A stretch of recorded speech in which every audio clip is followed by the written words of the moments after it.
இந்த மக நட்சத்திரத்தில் பிறந்துக்கிறவங்களுக்கு பணம் தரும் நட்சத்திரம் எது தெரியுமா?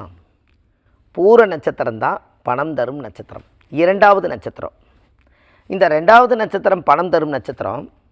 அவங்க தொழில் செய்கிற இடத்துல கூட பக்கத்தில் இருந்தாங்கன்னா ஆட்டோமேட்டிக்காக அவங்களுக்கு எல்லாமே நல்லது நடக்கும். பணம், காசு, பேரு, புகழ் வந்துக்கிட்டே இருக்கும். இந்த மக நட்சத்திரத்தில் பிறந்துக்கிறவங்களுக்கு தெய்வ அனுகூல நட்சத்திரம் மகம், பூரம், உத்திரம், அஸ்தம், சித்திரை, சுவாதி.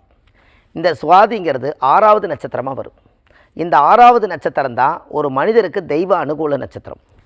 இந்த சுவாதி நட்சத்திரத்தை நீங்கள் கெட்டியாக வச்சுக்கிட்டிங்கன்னா காலத்துக்கு எந்த பிரச்சனையும் வராது. தெய்வ அனுகூலமே அதுதான். அவங்கள பகைச்சிக்கக்கூடாது, அவங்கள கெட்ட தீய பார்வையை பார்க்கக்கூடாது, அவங்கள கரெக்டாக தெய்வம் தான் நம்ம வீட்டில் வாழுதுங்கிற ஒரு தெய்வ நம்பிக்கை இருந்தால் அந்த தெய்வ சக்தியால் பல இடத்துல நீங்கள் வெற்றி காணலாம். அப்போ தெய்வ அனுகூலம் சுவாதி நட்சத்திரம். சதய நட்சத்திரம் தான் உங்கள் வாழ்க்கையில் ஒரு பூர்வ ஜென்ம பந்த நட்சத்திரம்.